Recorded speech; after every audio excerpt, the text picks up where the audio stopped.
Sir ಈಗ ಸುಭಾಷ್ ಶುಕ್ಲಾ ಹೋಗಿ ಬಂದಿರುವಂತಹ ಹೌದು, ವಿಚಾರಕ್ಕೆ ಹೌದು. ಭಾರತಕ್ಕೆ ಸ್ಪೆಷಲಿ ಹ್ಮ್, ಇಸ್ರೋಗೆ ಹ್ಮ್. ಯಾವ ರೀತಿಯಾದಂತಹ ಹೆಲ್ಪ್ ಆಗುತ್ತೆ?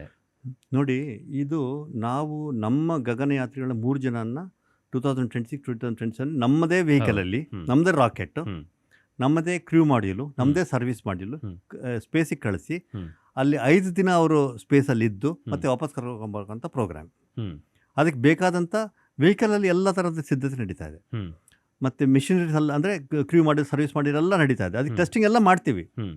ಆದರೆ ಮನುಷ್ಯರನ್ನ ಇದುವರೆಗೂ ಇಂಡಿಯಾ ಕಳಿಸಿರಲಿಲ್ಲ. ಕರೆಕ್ಟ್. ಅದಕ್ಕೊಂದು ಎಕ್ಸ್ಪೀರಿಯನ್ಸ್ ನಮಗೆ ಬೇಕಿತ್ತು. ಅದರಿಂದ ನಾವು 2019 ಟ್ರೈನಿಂಗ್ ಕೊಟ್ಟಿದ್ದೀವಿ. ಹ್ಮ್. ಇವಾಗ ನಮಗೆ ನಮ್ಮ ವೆಹಿಕಲ್ ಕಳ್ಸೋಕ್ಕೆ ನಮ್ಮ ಮೊದಲು ಹ್ಮ್. ನಮಗೆ ಒಂದು ಗಗನಯಾತ್ರಿ ಹ್ಮ್. ಇದಕ್ಕೆ ಲಾಂಚ್ ಆಗೋಕ್ಕಿಂತ ಮೊದಲು ಹ್ಮ್. ಅವನಿಗೆ ಯಾವ ಅನುಭವ ರೀತಿಯಾದಂಥ ಇರ್ಲಿ. ಹ್ಮ್. ಎನ್ವೈರ್ಮೆಂಟ್ ಅವ್ನು ಫೇಸ್ ಮಾಡ್ತಾನೆ. ಹ್ಮ್. ಈಗ ಅಮೆರಿಕಕ್ಕೆ ಹೋದ್ರು, ಹ್ಮ್. ಬಾಕಿ ಇಬ್ಬರು ಯುರೋಪಿಯನ್, ಮತ್ತು ಅವ್ರಿಗೆ ಭಾಷೆ ಬೇರೆ, ಹ್ಮ್. ಕಲ್ಚರ್ ಬೇರೆ, ಹ್ಮ್. ಫುಡ್ ಬೇರೆ, ಎಲ್ಲನೂ ಬೇರೆ. ಹ್ಮ್. ಮತ್ತು ಅಲ್ಲಿ ಹೋದಾಗ ಹ್ಮ್. ಕ್ವಾರಂಟೈನಲ್ಲಿ ಹೇಗಿರಬೇಕು, ಹ್ಮ್. ಅವ್ರ ಫಿಸಿಕಲಿ, ಮೆಂಟಲಿ, ಸೈಕಾಲಜಿಕಲ್ ಕಂಡೀಷನ್ ಹೇಗಿರಬೇಕು ಅವ್ರದ್ದು. Correct. ಈಗ ಅವ್ನು ಇವಾಗ 20 ದಿನ ಹ್ಮ್. 20 ದಿನ ಅವ್ರು ಯಾವುದೇ ರೀತಿಯಾದ ಅವ್ರು ಅವ್ರು ಹೇಗಿರಬೇಕು ಹ್ಮ್. ಅದನ್ನು ಒಂದು ಟ್ರೈನಿಂಗ್ ಆಗಬೇಕು. ಹ್ಮ್. ಅದಾದಮೇಲೆ ಇದು ಟ್ರಾವೆಲ್ ಆಗಬೇಕು. ಹ್ಮ್. ಟ್ರಾವೆಲ್ ಮಾಡಬೇಕಾದ್ರೆ ಹ್ಮ್. ಅವ್ರ ಸಿಚುವೇಶನ್ ಹೇಗಿರುತ್ತೆ ನೋಡಿ. ಸುಭಾಷ್ ಶುಕ್ಲಾ ಅವರು ಲಾಂಚ್ ಆಗಿ 25 ನಿಮಿಷದಲ್ಲಿ ಸಂಪೂರ್ಣವಾಗಿ ನಿದ್ರೆ ಇಳಿದ್ಬಿಟ್ರು. ಹ್ಮ್. ಅವ್ರು ಎದ್ದಿದ್ದು 2 ಅವರ್ಸ್ ಆದಮೇಲೆ. ಅಂದರೆ ಹ್ಮ್. ಆ ಫ್ಯಾಟಿಗ್ ಅಂತ ಏನು ಹೇಳ್ತೀವಿ, ಆ ಹ್ಮ್. ಫ್ಯಾಟಿಗ್ ಆಯಿತು ಅವರಿಗೆ. ಹ್ಮ್. ಅದು ನಮ್ಗೆ ಗೊತ್ತಾಗಬೇಕಿತ್ತು. ಆ ಟ್ರಾವೆಲ್ ಮಾಡಬೇಕಾದ್ರೆ ಅವರು ಆಸ್ಟ್ರೋನಾಟ್ಸ್ ಮನಸ್ಥಿತಿ. ಮನಸ್ಥಿತಿ ಹೇಗಿರುತ್ತೆ, ಫಿಸಿಕಲ್, ಮೆಂಟಲ್, ಸೈಕಾಲಜಿಕಲ್ ಕಂಡೀಷನ್ ಹೇಗಿರುತ್ತೆ ಅದು ಗೊತ್ತಾಗಬೇಕಿತ್ತು. ಹ್ಮ್. ಅದಾದಮೇಲೆ ಲಾಂಚ್ ಆದಮೇಲೆ ಇವರು ಕ್ಯಾಪ್ಟನ್ ಕೂಡ, ಹ್ಮ್. ಹೌದು. ಇವರು ಹೇಗೆ ನೌಕೆಯನ್ನು ನಡೆಸ್ತಾರೆ ಹ್ಮ್. ಅಂತ ನೋಡಬೇಕಿತ್ತು. ಅದಾದಮೇಲೆ ಅಲ್ಲೋಗಿ ಡಾಕಿಂಗ್ ಆಗಬೇಕಿತ್ತು. ಹ್ಮ್. ಡಾಕಿಂಗಲ್ಲಿ ಕೂಡ ಇವರು ಪಾತ್ರ ಹೇಗೆ ಹ್ಮ್. ಹೇಗೆ ಡಾಕಿಂಗ್ ಮಾಡಬೇಕು, ಹ್ಮ್. ಹೇಗೆ ಡಾಕಿಂಗ್ ಮಾಡಿದ್ರೆ ಅಲ್ಲಿ ಏನೇನು ಚಾಲೆಂಜಸ್ ಫೇಸ್ ಮಾಡಿದ್ರು. ಹ್ಮ್. ಆ್ಯಂಗಲ್ ಹೌದು. ಫಸ್ಟ್ ಸಿಗಲಿಲ್ಲ, ಮತ್ತೆ ರೀರೊಟೇಷನ್ ಬಂತು, Re-rotation ಆಯ್ತು. ಹ್ಮ್. ಮತ್ತೆ ಬಂದು ಅದನ್ನು ಡಾಕಿಂಗ್ ಮಾಡಬೇಕಾಯ್ತು. ಹ್ಮ್. ಡಾಕಿಂಗ್ ಮಾಡಿದ್ಮೇಲೆ ಇವ್ರದ್ದು ಅಲ್ಲಿ 14 ದಿನ ಅವರು ಎಕ್ಸ್ಪರಿಮೆಂಟ್ ಮಾಡಬೇಕಾಗಿ ಬಂತು. ಅಲ್ಲಿ ಡಾಕಿಂಗ್ ಮಾಡಿದ್ಮೇಲೆ ಅಲ್ಲಿ ಏರ್ಲಾಕ್ ರೂಮ್ ಅಂತ ಇರುತ್ತೆ, ಹ್ಮ್. ಅಲ್ಲಿ ಅವ್ರನ್ನ 3-4 ಗಂಟೆ ಅವ್ರನ್ನ ಇರಿಸಿರ್ತಾರೆ. ಹ್ಮ್. ಯಾಕಂದರೆ ಅವ್ರು ISS ಒಳಗಡೆ ಹೋಗೋಕ್ಕೆ ಮೊದಲು ಹ್ಮ್. ಅವ್ರ ಕಂಡೀಷನ್ ಆಗಬೇಕು, physically, mentally condition, cycle condition. Hmm. ಆವಾಗ ನಾವು ಕಂಟಿನ್ಯೂಸ್ ಮಾನಿಟರ್ ಮಾಡ್ತಾ ಇದ್ವಿ ಅವ್ರನ್ನ. ಹ್ಮ್. ಅವ್ರ physical parameters, mental parameters, psychological parameters, ಅವ್ರ ವಿಡಿಯೋ ಒಂದೊಂದು ಸೆಕೆಂಡನ್ನು ನಾವು ರೆಕಾರ್ಡ್ ಮಾಡ್ಕೊಂಡಿದ್ದೀವಿ. ನಮ್ಮ ಡಾಕ್ಟರ್ಸು, ಹ್ಮ್. ನಮ್ಮ 4 ಜನ ಡಾಕ್ಟ್ರು, ಅವರ ನಮ್ಮದೇ ಡಾಕ್ಟ್ರುಗಳು ಹ್ಮ್. ಅವ್ರನ್ನ ಮಾನಿಟರ್ ಮಾಡ್ತಾಯಿದ್ರು. ನಮ್ಮ ಇಂಜಿನಿಯರ್ಗಳು ವೆಹಿಕಲ್ ಮಾನಿಟರ್ ಮಾಡ್ತಾಯಿದ್ರು. ಈ ರೀತಿಯಾಗಿ ಅದಾದಮೇಲೆ 14 ದಿನ ಎಕ್ಸ್ಪರಿಮೆಂಟ್. ಆ 7 ಎಕ್ಸ್ಪರಿಮೆಂಟಲ್ಲಿ ಹ್ಮ್. ಒಂದು ಗಗನಯಾತ್ರಿ ಸ್ಪೇಸಲ್ಲಿ ಹೇಗೆ ಇರ್ಬೋದು, ಹ್ಮ್. ಹೇಗೆ ಫುಡ್ ಕುಕ್ ಮಾಡ್ಬೋದು, ಹ್ಮ್. ಹೇಗೆ ಸ್ಪ್ರೌಟ್ಸ್ ಮಾಡ್ಬೋದು, ಹೇಗೆ ಸಲಾಡ್ ಮಾಡ್ಬೋದು, ಅದನ್ನೆಲ್ಲ ಕಲ್ತ್ಕೊಂಡ್ರು ಅವರು. ಹ್ಮ್. ಮತ್ತು ಹೇಗೆ ಬಯೋಲಾಜಿಕಲ್ ಎಕ್ಸ್ಪರಿಮೆಂಟ್ ಮಾಡ್ಬೋದು, ಈ ಮೆಡಿಕಲ್ ಎಕ್ಸ್ಪರಿಮೆಂಟ್ಸ್. ಹ್ಮ್. ಈಗ ಒಂದು ಎಂಜಿನಿಯರ್, ಒಂದು ಹ್ಮ್. ಎಂಜಿನಿಯರ್ ಕ್ಯಾನ್ಸರ್ ಕ್ಯೂರ್ ಮಾಡೋವಂಥ ಎಕ್ಸ್ಪರಿಮೆಂಟ್ ಅವ್ರು ಹೌದು. ಮಾಡ್ಬೋದು. ಈ ರೀತಿಯಾಗಿ ಅಲ್ಲಿ 14 ದಿನ ಎಕ್ಸ್ಪೀರಿಯನ್ಸ್ ನಾವು ಬೇಕಿತ್ತು. ಹ್ಮ್. ಅದಾದಮೇಲೆ ವಾಪಸ್ ಬರುವಂಥದ್ದು. ಹ್ಮ್. ವಾಪಸ್ ಬರಬೇಕಾದ್ರೂ ಒಂದು ದೊಡ್ಡ ಚಾಲೆಂಜ್. ಹ್ಮ್. ಯಾಕೆಂದರೆ 408 ಕಿಲೋಮೀಟ್ರಲ್ಲಿರೋ ಆ ISSಯಿಂದ ಹ್ಮ್. ಏನು ವೆಹಿಕಲ್ ವಾಪಸ್ ಬರುತ್ತೆ, ಅದು ಭೂಮಿಗೆ ಎಂಟ್ರ್ ಆಗಬೇಕಾದ್ರೆ 2000 to 2500 ಡಿಗ್ರಿ ಟೆಂಪ್ರೇಚರ್ ಎಕ್ಸ್ಪೀರಿಯನ್ಸ್ ಆಗುತ್ತೆ ಅದು. ಮತ್ತು ಶಾಕ್ ಇರುತ್ತೆ, ಹ್ಮ್. ವೆಹಿಕಲ್ ಶಾಕ್ ಇರುತ್ತೆ. ಏನೇ ಒಳಗಡೆ ನೀವು ಪ್ರಿಪೇರ್ ಮಾಡಿದ್ರು ಹ್ಮ್. ಆ ಶಾಕ್, ಮೆಂಟಲ್, ಹ್ಮ್. ಫಿಸಿಕಲ್, ಸೈಕಾಲಜಿಕಲ್ ಶಾಕ್ ಇರುತ್ತೆ. ಏರ್ಕ್ರಾಫ್ಟಲ್ಲೇ ನೋಡಿ, ಹೌದು. ಒಂದು ಏರ್ಕ್ರಾಫ್ಟ್ ಟ್ರಾವೆಲ್ ಮಾಡ್ಬೇಕಾದ್ರೆ ಲ್ಯಾಂಡಿಂಗ್ Correct. ಟೇಕಪ್ ಟೈಮಲ್ಲಿ ಒಂದ್ಸರಿ ಹಿಂಗಾಗ್ಬಿಡುತ್ತೆ. ನಮಗೆ ಹೆಂಗಾಗತ್ತೆ, ಅದೇ ರೀತಿಯಲ್ಲಿ ಅದನ್ನೆಲ್ಲ ನಮಗೆ ಎಕ್ಸ್ಪೀರಿಯನ್ಸ್ ಬೇಕಿತ್ತು. ಆಮೇಲೆ ಲ್ಯಾಂಡ್ ಆದಮೇಲೆ ಹ್ಮ್. ಅವ್ರಿಗೆ ಹೇಗೆ ಹೇಳ್ಬಿಟ್ಟೆ ಲ್ಯಾಂಡ್ ಆಗ್ತಿದ್ದಂಗೆ ಅವ್ರು ನಡೆಯೋಕ್ಕಾಗಲ್ಲ. ಕರೆಕ್ಟ್. ಯಾಕೆಂದರೆ ಅವರು 0 ಜಿನಲ್ಲಿ ಇರ್ತಾರೆ. 0 ಹ್ಮ್. ಜಿಯಿಂದ ಜಿಗೆ ಬರ್ತಾರೆ. ಜಿನಲ್ಲಿ ಬರಬೇಕಾದ್ರೆ ಅವ್ರಿಗೆ ಮತ್ತೆ ಅವ್ರಿಗೆ ಕಂಡೀಷನ್ ಹೇಗಿರುತ್ತೆ. ಮತ್ತು ರಿಹ್ಯಾಬಿಲಿಟೇಷನ್ ಇವರಿಗೆ ಆ್ಯಕ್ಚುಲಾಗಿ ನಾವು ಪ್ಲ್ಯಾನ್ ಮಾಡಿದ್ದು 1 ವಾರ, ಹ್ಮ್. 20 ದಿನ ತಗೊಳ್ತು. ಹ್ಮ್. ಯಾಕೆ ಹಾಗಾಯಿತು, ಹೇಗಾಗತ್ತೆ, ಏನೇನು ಮಾಡಬೇಕು, ಇದೆಲ್ಲನೂ ನಮಗೆ ಭಾಳ ಎಕ್ಸ್ಪರಿಮೆಂಟ್ ಬೇಕಾಗಿತ್ತು. ಇದೆಲ್ಲ ನಮಗೆ ಗಗನಯಾನಕ್ಕೆ ನೆಸೆಸಿಟಿ. ಹ್ಮ್. ಯಾಕೆಂದರೆ ಇದು ನಮ್ಮ ಪ್ರೋಗ್ರಾಮಲ್ಲೇ ಇದೆ, ಒಂದು ಗಗನಯಾತ್ರೆ ಕಳಿಸಿ ಮಾಡಬೇಕು ಅಂತ ಹೇಳ್ಬಿಟ್ಟು. ಹೀಗೆ ಇದರ ಪ್ರೋಗ್ರಾಮ್ ಮುಂದುವರಿತಾ ಇದೆ. ಗಗನಯಾನ 25 ಮುಗೀತು ಇವಾಗಲೇ. 26, 27ರಲ್ಲಿ ಆಗುತ್ತೆ ಅನ್ನೋ ಒಂದು ಮತ್ತೊಂದು ಮೈಲಿಗಲ್ಲಿಗೆ ರೆಡಿ ಆಗ್ತಿದೆ. ಹೌದು. ಓಕೆ ಸರ್, ಇಲ್ಲಿವರೆಗೆ ರಾಕೆಟ್ಸ್ ಎಷ್ಟು ಲಾಂಚ್ ಆಗಿದ್ದಾವೆ, ಅದಾದಮೇಲೆ ಸ್ಯಾಟಲೈಟ್ಸ್ಗಳು ಎಷ್ಟು ಲಾಂಚ್ ಆಗಿದ್ದಾವೆ? ರಾಕೆಟ್ಸ್ ಅಂತ ನೋಡಿದ್ರೆ 102 ರಾಕೆಟ್ ಇದುವರೆಗೂ ಆಗಿದೆ. ಹ್ಮ್. ನಾವು 2024ರಲ್ಲಿ CS-01 ಅಂತ ಹೇಳಿತ್ತು. ಹ್ಮ್. ಆವಾಗ ನಾವು 100ನೇ ರಾಕೆಟ್ ಸಕ್ಸಸ್ನ ಹ್ಮ್. ಸೆಲೆಬ್ರೇಟ್ ಮಾಡಿದ್ವಿ. ಹ್ಮ್. ಈ 100 ರಾಕೆಟೇ ಒಂದು ಮೈಲ್ಗಲ್ಲು. ಹ್ಮ್. ಇವಾಗ ಬೇರೆ ಅಮೆರಿಕಾದವ್ರು ತುಂಬ ಮಾಡ್ತಾ ಇದ್ದಾರೆ, ಅದು ಸರಿ. ಹ್ಮ್. ಆದರೆ 100 ರಾಕೆಟ್ ಲಾಂಚ್ ಮಾಡಿದ್ರೆ 4ನೇ ದೇಶ ನಮ್ಮದು. ಹ್ಮ್. ಸೊ ಹೀಗಿರಬೇಕಾದ್ರೆ ಇದರಲ್ಲಿ PSLV ರಾಕೆಟ್ ಬಂದ್ಬಿಟ್ಟು 65 PSLV ರಾಕೆಟ್ ಇದೆ, ಹ್ಮ್. 18 GSLV ಇದೆ, ಹ್ಮ್. ಆಮೇಲೆ ಮಾರ್ಕ್ 3 ಮಿಷನ್ ಅಂತ ಹೇಳ್ತೀವಿ, ಹ್ಮ್. ಮಾರ್ಕ್ 3 ಮಿಷನ್ ಇದೆ. ಬಾಕಿದೆಲ್ಲನೂ ಸೇರಿಸಿ SLV ASLV ಎಲ್ಲ ಸೇರಿಸಿ 100 ರಾಕೆಟ್ ನಾವು ಇದುವರೆಗೂ 100 ರಾಕೆಟ್ ಪ್ಲಸ್ 2 ಹ್ಮ್. ಇದುವರೆಗೂ 102 ರಾಕೆಟ್ ಲಾಂಚ್ ಆಗಿದೆ. ಓಕೆ. ಅದಾದಮೇಲೆ ಸ್ಯಾಟಲೈಟ್ ಅಂತ ನೋಡಿದ್ರೆ ನಮ್ಮದೇ ಸ್ಯಾಟಲೈಟು ನಮ್ಮ ಯೂಸಿಗೆ, ಅಂದರೆ communication satellite, hmm. Earth observation satellite, navigation satellites. Hmm. ಇವಾಗ 3D ಇದ್ರಲ್ಲಿ. IRNSS ಹ್ಮ್. ನ್ಯಾವಿಗೇಷನ್ ಸ್ಯಾಟಲೈಟ್ಸ್ ಅಂತ ನೋಡಿದ್ರೆ ಹ್ಮ್. ನಾವು 127 ಸ್ಯಾಟಲೈಟು ನಾವು ಇದುವರೆಗೂ ಲಾಂಚ್ ಮಾಡಿದ್ವಿ. ಈಗ ಸುಮಾರಿಗೆ 56-57 ಸ್ಯಾಟಲೈಟ್ ಇವಾಗಲೂ ಲೈವ್ ಇದೆ. ಹ್ಮ್. ಅದೇ ಈ ದೇಶಕ್ಕೆ ಸಹ ಸೇವೆ ಮಾಡ್ತಾ ಇರೋಂಥ ಹ್ಮ್. ಇವಾಗ ಆಪರೇಷನ್ ಸಿಂಧೂರ್ ಆಗಿರ್ಬೋದು, ಮಾನಿಟರಿಂಗ್ ಆಗಿರ್ಬೋದು, ಜಿಯೋಲಜಿಕಲ್ ಸರ್ವೆ ಆಗಿರ್ಬೋದು, ಓಷನೋಗ್ರಫಿ ಆಗಿರ್ಬೋದು, ರಿಸೋರ್ಸಸ್ ಮ್ಯಾನೇಜ್ಮೆಂಟ್ ಆಗಿರ್ಬೋದು, ಈ ಎಲ್ಲ ಸ್ಯಾಟಲೈಟ್ಗಳು ಹ್ಮ್. ಮತ್ತು ಡೇ ಆ್ಯಂಡ್ ನೈಟ್ ಸ್ಯಾಟಲೈಟ್ ಇರ್ಬೋದು, ಈ ಎಲ್ಲ ಸ್ಯಾಟಲೈಟ್ಗಳು 127 ಸ್ಯಾಟಲೈಟ್ ನಮ್ಮದಿದೆ. ಹ್ಮ್. ಅದಲ್ಲದಾಗೆ ಟೋಟಲ್ ಸ್ಯಾಟಲೈಟ್ ಅಂತ ನೋಡಿದ್ರೆ 450ಕ್ಕಿಂತ ಹೆಚ್ಚು ಸ್ಯಾಟಲೈಟು ನಾವು ಲಾಂಚ್ ಮಾಡಿದ್ವಿ, ಬೇರೆ ದೇಶದವ್ರದ್ದು ಸೇರಿ. ಹ್ಮ್. ಹ್ಮ್. ನನ್ನ ಹೇಳಿದಲ್ಲಿ ಅದೇ, 102 103 ಲಾಂಚ್ ಮಾಡಿದ್ವಿ ಒಂದೇ ವೆಹಿಕಲ್. ಆ ರೀತಿಯಾಗಿ ಬೇರೆ ದೇಶದಕ್ಕೆ 52 ದೇಶಕ್ಕೆ ಬೇಕಾಗಿರುವಂಥ ಸ್ಯಾಟಲೈಟ್ಗಳು ನಮ್ಮ ರಾಕೆಟ್ಗಳಲ್ಲಿ ಲಾಂಚ್ ಆಗಿದೆ. ಅದು 400ಕ್ಕಿಂತ ಹೆಚ್ಚು ಹ್ಮ್. ಸ್ಯಾಟಲೈಟ್ಗಳು ನಮ್ಮ ರಾಕೆಟಿಂದ ಲಾಂಚ್ ಆಗಿದೆ. Okay sir. ಈಗ ಇನ್ನೊಂದು ಪ್ರಶ್ನೆ ಬಹಳಷ್ಟು ಜನ ಇತ್ತೀಚೆಗೆ ಚರ್ಚೆ ಆಗ್ತಿರೋದು, ಸ್ಯಾಟಲೈಟ್ ಲಾಂಚ್ ಆದಮೇಲೆ ಅದರ ಕೆಲಸ ವರ್ಕ್ ಮುಗಿದಾದ ಮೇಲೆ ಅದು ವೇಸ್ಟೇಜ್ ಆಗಿ ಸುತ್ತಾಡ್ತಾ ಇದೆ, ಅದರಿಂದನೂ ಸಹ ಪ್ರಾಬ್ಲಮ್ ಆಗುತ್ತೆ ಫ್ಯೂಚರಲ್ಲಿ ಅನ್ನುವಂಥದ್ದು. ಹೌದು. ಅದರ ಬಗ್ಗೆ ಸ್ವಲ್ಪ ಡೀಟೇಲ್ಸ್ ಕೊಡೋದಾದ್ರೆ. ಡೆಫಿನೆಟ್ ಆಗಿ ಇದು ಏನಂತಂದರೆ ಸ್ಪೇಸ್ ಡೆಬ್ರೀಸ್ ಅಂತ ಏನಿದೆ ಅದು ಬಹಳಷ್ಟು ಜಾಸ್ತಿ ಆಗ್ತಾ ಇದೆ. ಹ್ಮ್. ಇವಾಗ ನಾವು 2 ಆರ್ಬಿಟ್ ಇದೆ. ಒಂದು ಬಂದ್ಬಿಟ್ಟು ಲೋವರ್ತ್ ಆರ್ಬಿಟ್ ಅಂತ ಹೇಳ್ತೀವಿ, 1000 ಕಿಲೋಮೀಟರ್ವರೆಗೂ ಒಂದು ಆರ್ಬಿಟ್. ಹ್ಮ್. ಸ್ಯಾಟಲೈಟ್ಗಳು ನಾರ್ಮಲ್ ಆಗಿ 750ರಿಂದ 1000 ಕಿಲೋಮೀಟರ್ ಒಳಗೆ ಇರೋವಂಥದ್ದು. ಹ್ಮ್. ಈ ರಿಮೋಟ್ ಸೆನ್ಸಿಂಗ್ ಸ್ಯಾಟಲೈಟ್ಗಳು ಮತ್ತು ಈ ಲೋ ಕಮ್ಯುನಿಕೇಷನ್ ಸ್ಯಾಟಲೈಟ್ಗಳು, ಸ್ಯಾಟಲೈಟ್ ನೆಟ್ವರ್ಕ್ಸ್ ಅಂತ ಏನು ಹೇಳ್ತೇವೆ, ಕಮ್ಯುನಿಕೇಷನ್ ನೆಟ್ವರ್ಕ್ಸ್ ಅಂತ ಇವಾಗ ಸ್ಪೇಸ್ ಎಕ್ಸ್ನವ್ರು ಮಾಡಿದ್ರು. Hmm. 4000 satellite hmm. Low earth orbit at a time. ಕಮ್ಯುನಿಕೇಷನ್ಗೋಸ್ಕರ ಅಟ್ ಎ ಟೈಮ್. ಹ್ಮ್. ಆ ರೀತಿಯಾಗಿ 4 ಲಕ್ಷ ಸ್ಯಾಟಲೈಟ್ವರೆಗೂ ಮಾಡ್ತೀವಿ ಅಂತ. ಹ್ಮ್. ಈ ರೀತಿಯಾಗಿ ಲೋವರ್ತ್ ಆರ್ಬಿಟಲ್ಲಿ ಬಹಳ ಡೆನ್ಸ್ ಆಗಿ ಸ್ಯಾಟಲೈಟ್ ಆಗ್ತಾ ಇದೆ. ಹ್ಮ್. ಒಂದು ರೀತಿಯಲ್ಲಿ ಅಂತ ಹೇಳಿದ್ರೆ ಈ ಸ್ಯಾಟಲೈಟ್ಗಳೆಲ್ಲ life 6 months to 1 year life ಇರೋಂಥದ್ದು. ಹ್ಮ್. ಅದನ್ನು ಡಿಆರ್ಬಿಟ್ ಮಾಡಬೇಕಾಗತ್ತೆ. ಹ್ಮ್. ಅಂದರೆ ಅದನ್ನು ಮತ್ತೆ ಭೂಮಿಗೆ ತಂದು ಹ್ಮ್. ಭೂಮಿಗೆ ತಂದರೆ ಅದು ಸುಟ್ಟೋಗುತ್ತೆ. ಅದು ಹ್ಮ್. ಒಂದು. ಹ್ಮ್. ಇನ್ನೊಂದು ಇವಾಗ ಸ್ಪೇಸ್ ಸಿಚುವೇಶನಲ್ ಅವೇರ್ನೆಸ್ ಅಂತ ಹೇಳಿ ಒಂದು ಸಬ್ಜೆಕ್ಟೇ ಸ್ಟಾರ್ಟ್ ಆಗಿದೆ. ಹ್ಮ್. ಸ್ಪೇಸ್ ಸಿಚುವೇಶನಲ್ ಅವೇರ್ನೆಸ್ ಅಂತ ಹೇಳಿದ್ರೆ ಈ ರೀತಿಯಾಗಿ ಡೆಬ್ರಿಸ್ ಏನೇನಿದೆ ಅದೆಲ್ಲ ಹೇಗೆ ಕಲೆಕ್ಟ್ ಮಾಡ್ಕೊಳ್ಳೋದು. ಹ್ಮ್. ಈಗ ಅದನ್ನು ಒಂದು ಬ್ಯಾಸ್ಕೆಟಲ್ಲಿ ಕಲೆಕ್ಟ್ ಮಾಡ್ಕೊಂಬರ್ಬೋದಾ, ಹ್ಮ್. ಇಲ್ಲ ಅದನ್ನು ಒಂದು ರಾಕೆಟ್ ಕಳಿಸ್ಬಿಟ್ಟು ಕಲೆಕ್ಟ್ ಮಾಡ್ಕೊಂಬರ್ಬೋದಾ, ಹ್ಮ್. ಇಲ್ಲ ಅದನ್ನೆಲ್ಲನೂ ಒಂದು ಕಡೆಗೆ ತಳ್ಳುಬೋದಾ, ಹ್ಮ್. ಇಲ್ಲ ಬೇರೆ ಅದನ್ನು ಗ್ರೇವ್ಯಾರ್ಡ್ ಆರ್ಬಿಟ್ ಅಂತ ಇದೆ, ಹ್ಮ್. ಗ್ರೇವ್ಯಾರ್ಡ್ ಆರ್ಬಿಟ್ ತಳ್ಬೋದಾ ಅಂತ ಎಲ್ಲ ಬಿಟ್ಟು ಸ್ಟಡೀಸ್ ನಡೀತಾ ಇದೆ. ಹ್ಮ್. ಇದೊಂದು ಚಾಲೆಂಜ್ ಇದು. ಹ್ಮ್. ಇವಾಗ ಎಲ್ಲ ಸ್ಪೇಸ್ ಫೇರಿಂಗ್ ನೇಷನ್ಸ್ ಅಂತ ಏನಿದೆ, ರಷ್ಯಾ, ಅಮೇರಿಕಾ, ಯುರೋಪ್, ಚೈನಾ, ಹ್ಮ್. ಇಂಡಿಯಾ, ಜಪಾನ್ ಎಲ್ಲ ಸೇರಿ ಇದ್ರ ಮೇಲೆ ಕೆಲಸ ಮಾಡ್ತಾ ಇದೆ. ಹ್ಮ್. ಇದು ಕೆಲಸ ಮಾಡೋದು ಇಂಪಾರ್ಟೆಂಟ್ ಕೂಡ. ಮತ್ತು ಇದು ತುಂಬ ಸ್ಟಾರ್ಟಪ್ಸ್ ಬೇರೆ ಇದೆ ಇವಾಗ. ಹ್ಮ್. ನೋಡಿದ್ರೆ ಮೊದಲು ಇದುವರೆಗೂ ಇಸ್ರೋ ಮಾತ್ರ ಇತ್ತು. ಹ್ಮ್. ಇವಾಗ ದೇಶದಲ್ಲಿ 100 ಸ್ಟಾರ್ಟಪ್ಸ್ ಇದೆ, ಸಕ್ಸಸ್ಫುಲ್ ಸ್ಟಾರ್ಟಪ್ಸ್. ಹ್ಮ್. ಸೊ ಇವಾಗ ಏನು ದೇಶದಲ್ಲಿ ಸ್ಪೇಸ್ ಸೆಕ್ಟರ್ ಓಪನ್ ಆಗಿದೆ, ಹ್ಮ್. ಆ ಸ್ಪೇಸ್ ಸೆಕ್ಟರ್ ಓಪನ್ ಆಗಿರೋದನ್ನ ಭಾಳಷ್ಟು ಸ್ಟಾರ್ಟಪ್ಗಳ ಅಡ್ವಾಂಟೇಜ್ ತೊಗೊಂಡು ಹ್ಮ್. ಈ ಒಂದು ಚಾಲೆಂಜಿಂಗ್ ಆಗಿ ತೊಗೊಂಡು ಈ ಒಂದು ಸೊಲ್ಯೂಷನ್ನ ಕಂಡುಹಿಡೋದಕ್ಕೆ ಎಲ್ಲ ಪ್ರಯತ್ನ ನಡೀತಾ ಇದೆ. ಇನ್ನೊಂದು ಏನಂತ ಹೇಳಿದ್ರೆ 36,000 ಕಿಲೋಮೀಟರ್ ಆರ್ಬಿಟಲ್ಲಿ ಕಮ್ಯುನಿಕೇಷನ್ ಸ್ಯಾಟಲೈಟ್ಸ್ ಇದೆ. ಹ್ಮ್. ಅಲ್ಲೂ ಕೂಡ ಆ ಸ್ಯಾಟಲೈಟ್ದು ಲೈಫ್ ಆದಮೇಲೆ ಅದು ಕೂಡ ಡೆಬ್ರಿಸ್ ಆಗುತ್ತೆ. ಹ್ಮ್. ಅದಕ್ಕೆ ಈ ಎಕ್ಸ್ಟ್ರಾ ಇಂಧನ ಇರುತ್ತೆ. ಹ್ಮ್. ಅದನ್ನು 36,000 ಕಿಲೋಮೀಟರ್ ಗ್ರೇವ್ಯಾರ್ಡ್ ಆರ್ಬಿಟ್ ಅಂತ ಒಂದು 40,000 ಕಿಲೋಮೀಟರ್ ಆರ್ಬಿಟಿಗೆ ಅದನ್ನು ಮೂವ್ ಮಾಡ್ತಾರೆ. ಹ್ಮ್. ಅಲ್ಲಿಂದ ಏನು ಇಂಟರ್ಫರೆನ್ಸ್ ಇರಲ್ಲ. ಅದೇ ರೀತಿಯಾಗಿ ಈಗ ಮ್ಯಾನೇಜ್ ಮಾಡ್ತಾ ಇದ್ದಾರೆ. ಹ್ಮ್. ಹ್ಮ್. ಬಟ್ ಇದನ್ನು ಈಗ ಫ್ಯೂಚರ್ಗೆ ಇದೊಂದು ಹ್ಮ್. ಒಳ್ಳೆ ಸಬ್ಜೆಕ್ಟ್ ಆಗಿ ಮಾರ್ಪಡ್ತಾ ಇದೆ. Okay sir. ಕೆಲವೊಂದು ಇಂಟ್ರೆಸ್ಟಿಂಗ್ ಸಣ್ಣ ಪುಟ್ಟ ವಿಚಾರಗಳನ್ನ ಚರ್ಚೆ ಮಾಡ್ತಾ ಹೋಗೋಣ. ಇಲ್ಲಿವರೆಗೆ ಇನ್ ಡಿಟೇಲ್ ಆಗಿ ಚರ್ಚೆ ಮಾಡಿದ್ವಿ. ಯಾವ ವಿಚಾರ, ಯಾವ ರೀತಿಯಾಗಿ ಸ್ಯಾಟಲೈಟ್ ಲಾಂಚ್ ಆಗುತ್ತೆ, ಯಾವಾಗಿಂದ ಶುರು ಆಯಿತು, ಇಲ್ಲಿವರೆಗೆ ಏನೇನಾಯಿತು ಅಂತ. ಬಟ್ ಕೆಲವೊಂದು ಕ್ಯೂರಿಯಾಸಿಟಿ ಇರುತ್ತೆ. ಈಗ ನಾನು ಇಸ್ರೋದಲ್ಲಿ ಸೇರ್ಕೋಬೇಕು, ಹೌದು, ನಾನು ಏನು ಮಾಡಬೇಕು, ನನಗೆ ಏನದ್ರ ಬಗ್ಗೆ ಮಾಹಿತಿನೇ ಇಲ್ಲ. ಇದು ನಾನು ಎಲ್ಲಿ ಹೋದ್ರೂ ಎಲ್ಲಿ ಈಗ ಭಾಳ ಸ್ಕೂಲ್ಗಳಿಗೆ, ಕಾಲೇಜ್ಗಳಿಗೆ ಮತ್ತು ಇನ್ಸ್ಟಿಟ್ಯೂಷನ್ಗೆಲ್ಲ ಹೋಗ್ತಾ ಇರ್ತೀನಿ ಮೋಟಿವೇಶ್ನಲ್ ಸ್ಪೀಚ್ ಕೊಡೋಕ್ಕೆ. ನನ್ನ ಉದ್ದೇಶ ಏನು ಅಂತ ಹೇಳಿದ್ರೆ ಮಕ್ಳಿಗೊಂದು ಮೋಟಿವೇಶನ್ ಆಗಬೇಕು, ಅವ್ರಿಗೆ ಸೈನ್ಸ್ ಟೆಕ್ನಾಲಜಿ ಬಗ್ಗೆ ಇಂಟ್ರೆಸ್ಟ್ ಆಗಬೇಕು. ಈಗ ನೋಡಿದ್ರೆ ಲಾಸ್ಟ್ 10-15 ವರ್ಷದಿಂದ ನಾವು ಭಾಳಷ್ಟು ಕೆಲಸ ಇದ್ರಲ್ಲಿ ಮಾಡಿದ್ವಿ.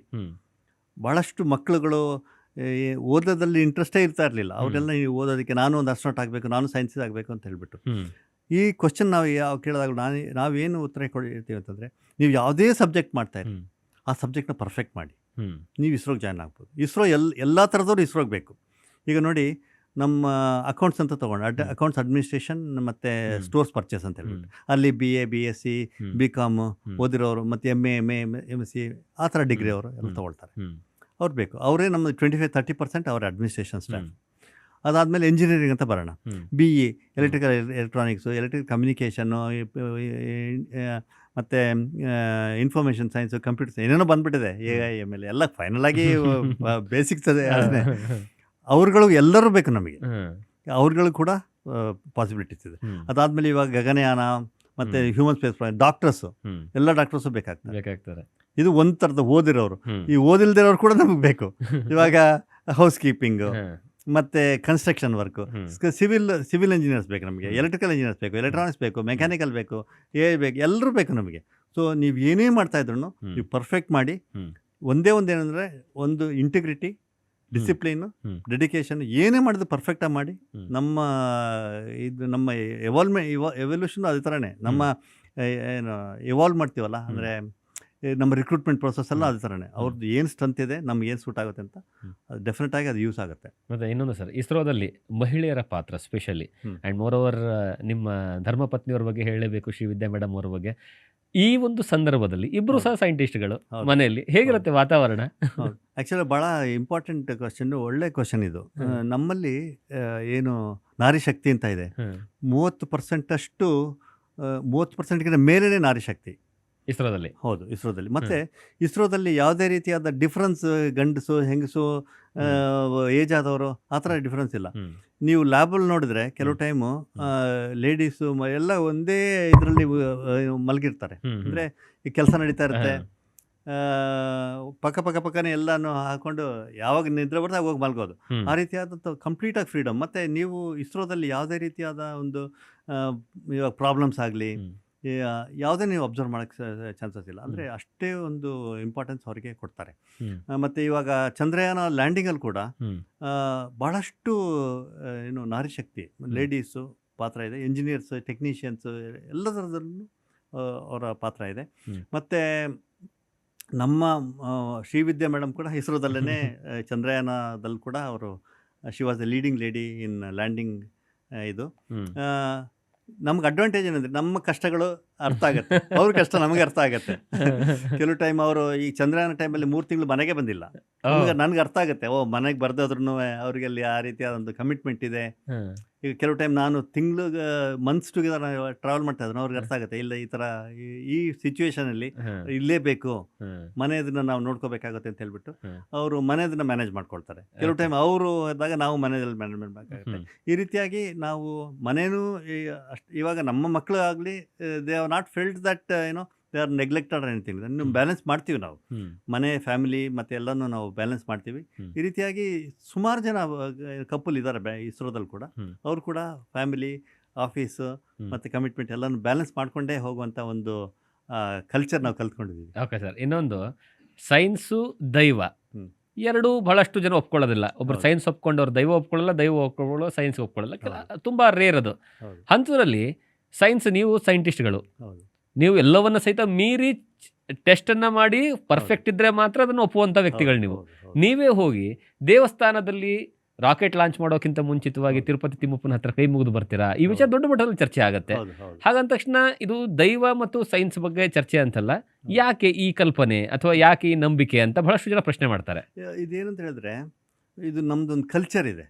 ಇವಾಗ ಇಂಡಿಯನ್ ಕಲ್ಚರ್, ಇವಾಗ ನಮ್ಮ ತಂದೆ ತಾಯಿಗಳು, ನಮ್ಮ ತಾತ ಮುತ್ತಾತಂದ್ರು ನಮ್ಗೆ ಏನು ಹೇಳ್ಕೊಟ್ಟಿದ್ದಾರೆ, ಅದು ನಮ್ಮ ಕಲ್ಚರ್. ಅದು ಇವಾಗ ಬೆಳಗ್ಗೆ ಬೇಗ ಏಳಬೇಕು, ಫ್ರೆಶ್ ಆಗಬೇಕು, ಯೋಗ ಮಾಡಬೇಕು, ಮತ್ತು ಇದ್ದ ರಿಚುವಲ್ಸ್ಗಳನ್ನ ಮಾಡಬೇಕು ಅಂತ ಎಲ್ಲ ಹೇಳಿ ನಮ್ಗೆ ಹೇಳ್ಕೊಟ್ಟಿರೋದು, ಅದು ನಡ್ಕೊಂಡು ಬಂದಿದೆ. ಇವಾಗ ಒಂದು ಸೈಂಟಿಸ್ಟ್ ಅಂತ ಹೇಳ್ತಿದ್ದಾಗೆ ನಮ್ದು ಆ ಕಲ್ಚರ್ ಹೋಗಲ್ಲ. ಆ ಕಲ್ಚರ್ ಹಾಗೆ ಇರುತ್ತೆ, ಕಲ್ಚರ್ ಹಾಗೆ ಇರಬೇಕು ಅನ್ನೋದು ನನ್ನ ಒಂದು. ಇವಾಗ ನಮಗೆ ಇದು ಆದಂತಲ್ಲ, ಇವಾಗ ಎಲ್ಲ ರಿಲಿಜಿಯನ್ನು ನಾವು ರೆಸ್ಪೆಕ್ಟ್ ಮಾಡ್ತೀವಿ, ಎಲ್ಲ ಥರದ ರಿಚುವಲ್ಸ್ ನಾವು ರೆಸ್ಪೆಕ್ಟ್ ಮಾಡ್ತೀವಿ. ಅದು ನಮ್ಮದೇ ಆದಂಥ ಏನು ರಿಚುವಲ್ಸ್ ಇದೆ ನಾವು ಅದನ್ನು ಕಂಟಿನ್ಯೂ ಮಾಡ್ಕೊಂಡು ಹೋಗ್ತೀವಿ. As long as we are not interfering with anybody, as we are not canvassing with anybody, is acceptable ಅಂತ ನಮ್ಮ ಸಂವಿಧಾನದಲ್ಲಿ ಇರುತ್ತೆ, ಅದೇ ರೀತಿ ನಡ್ಕೊಂಡು ಹೋಗುವಂಥದ್ದು. ಒಂದು ಸೈಂಟಿಸ್ಟ್ ಆದರೂ ಕೂಡ ಒಂದು ಹ್ಯೂಮನ್ ನೇಚರ್ ಇರೋದ್ರಿಂದ ಹ್ಮ್. ಆ ಒಂದು ನಮಗಿನ್ನ ಬಿಯಾಂಡ್ ಸಮಥಿಂಗ್ ಹ್ಮ್. ಇದೆ, ಹ್ಮ್. ನಮಗೆ ಅದು ನಂಬಿಕೆ. ಬೇಕಾಗುತ್ತೆ ನಂಬಿಕೆ. ಯಾಕಂದರೆ ನಾವು ಏನು ನಂಬ್ತೀವಿ ಅಂದರೆ ಎಲ್ಲಿ ಸೈನ್ಸ್ ಎಂಡ್ ಆಗುತ್ತೋ ಅಲ್ಲಿ ಸ್ಪಿರಿಚುಯಾಲಿಟಿ ಸ್ಟಾರ್ಟ್ ಆಗುತ್ತೆ ಅಂತ ನಾವು ಅಂದ್ಕೊಳ್ತೀವಿ. ಯಾಕಂದರೆ ಸೈನ್ಸಲ್ಲಿ ನಾವು ಎಲ್ಲನೂ ಟೆಸ್ಟ್ ಮಾಡ್ತೀವಿ. 99.9% ನಾವು ಸೈಂಟಿಸ್ಟ್, ಹೌದು. ಭಾಳ ಹೆಮ್ಮೆ. ಹ್ಮ್. ನಾವು ಎಲ್ಲನೂ ನಾವು ಮಾಡ್ತೀವಿ, ನಮ್ಮ ಎಫರ್ಟ್ ಹಾಕ್ತೀವಿ, ಹ್ಮ್. ಯಾವುದನ್ನು ನಾವು ಫ್ರೀ ಕೇಳಲ್ಲ. ಹ್ಮ್. ಆದರೆ ಬಿಯಾಂಡ್ ದ್ಯಾಟ್ ಹ್ಮ್. ನಮ್ಗೆ ಏನಾದರೂ ಗೊತ್ತಿಲ್ಲದೆ ಹೋದರೆ ಅದು ನಮಗೊಂದು ಸಪೋರ್ಟ್ ಇದೆ ಅನ್ನೋದು ನಮಗೊಂದು ಮನಸ್ಸಿಗೆ ಧೈರ್ಯ ಕೊಡುತ್ತೆ. ಹ್ಮ್. ಇವಾಗ ಎಲ್ಲ ಲಾಂಚಲ್ಲೂ ಒಂದು ಏನು ಹೇಳ್ತಾರೆ, ಒಂದು ಡೆಲಿವರಿ ಪೇನ್ ಇದ್ದಂಗೆ ಒಂದೊಂದು ಲಾಂಚೂ. ಈಗ ನಾನು 100 ರಾಕೆಟ್ ಲಾಂಚಲ್ಲಿ ನಾನು ಕೂತಿದ್ರು ಹ್ಮ್. ಆ 100ನೇ ಲಾಂಚಲ್ಲೂ ಅಷ್ಟೇ ಆಂಗ್ಸೈಟಿ ಇರುತ್ತೆ. ಹಾ. ಆವಾಗ ನೋಡಪ್ಪ ಅಕಸ್ಮಾತ್ ಏನಾದ್ರು ಆ ರೀತಿಯಾಗಿ ಒಂದು ಒಂದು ನಾನೆಲ್ಲ ಮನಸ್ಸಿಗೆ ಕೆಲಸ ಧೈರ್ಯ ಮಾಡಿದೀನಿ, ಮುಂದೆ ನಿನ್ನುಗೆ ನಿನಗೆ ನಿನ್ ಮೇಲೆ ಭಾರ ಹಾಕೋತಿದೀವಿ ಅಷ್ಟೇ ಈಗ. ಇದು ಎಲ್ಲ ನಮ್ಮ ಎಲ್ಲದ ಸೈಂಟಿಸ್ಟ್ ಅಲ್ಲೂ ಈಗ ಅವ್ರು ಯಾವುದು ಫಾಲೋ ಮಾಡ್ತಾರೆ ಅದನ್ನು ಫಾಲೋ ಮಾಡ್ತಾರೆ. ಅದರಲ್ಲಿ ಯಾವುದೇ ರೀತಿಯ ಒಂದು ಗೊಂದಲ ಬದಲಾವಣೆ ಇಲ್ಲ, ಇಲ್ಲ. ಬದಲಾವಣೆ ಇಲ್ಲ, ಗೊಂದಲ ಹ್ಮ್. ಇಲ್ಲ. ನೀವು ಏನು ಮಾಡ್ತೀರೋ ಅದನ್ನ ಕಂಟಿನ್ಯೂ ಮಾಡ್ತಾ ಹೋಗಿ, ನೀವು ಯಾರು ನಂಬ್ತಾ ಹೋಗಿ, ಸ್ಟ್ರಾಂಗ್ ಆಗಿ ನಂಬಿ, ಹ್ಮ್. ಸೊ ದಟ್ ನಿಮಗೆ ಮೆಂಟಲ್, ಫಿಸಿಕಲ್, ಸೈಕಲಾಜಿಕಲಿ ಏನು ಸ್ಟ್ರೆಂತ್ ಬರುತ್ತೆ ಅದು ಇರುತ್ತೆ ಅನ್ನೋದು ಅದು ನಮ್ಮ ನಂಬಿಕೆ. ಅದು ನಡ್ಸ್ಕೊಂಡು ಹೋಗ್ತಾ ಇದ್ದೀವಿ. ಎಲ್ಲ ಲಾಂಚಲ್ಲೂ ನಾವು ಪೂಜೆ ಮಾಡ್ತೀವಿ, ಮತ್ತು ಎಲ್ಲ ಇವಾಗ ಹಬ್ಬ ಹರಿದಿನಗಳು ನಾವು ಮಾಡ್ತೀವಿ. ಹ್ಮ್. ಈಗ ನೋಡಿದ್ರೆ ಕ್ರಿಸ್ಮಸ್ ಇರ್ಬೋದು, ಇಲ್ಲ ದೀಪಾವಳಿ ಇರ್ಬೋದು, ಇಲ್ಲ ರಂಜಾನ್ ಇರ್ಬೋದು, ಎಲ್ಲನೂ ನಾವು ಸೆಲೆಬ್ರೇಟ್ ಮಾಡ್ತೀವಿ. ನಮ್ಮ ಹ್ಮ್. ಆಫೀಸಲ್ಲೇ ಸೆಲೆಬ್ರೇಟ್ ಮಾಡ್ತೀವಿ. ಹ್ಮ್. ಮತ್ತು ರಾಮನವಮಿ ಎಲ್ಲರೂ ಸೇರಿಕೊಂಡು ರಾಮನವಮಿ ಮಾಡ್ತೀವಿ. ಹ್ಮ್. ಮತ್ತು ಆಯುಧ ಪೂಜೆ ಹ್ಮ್.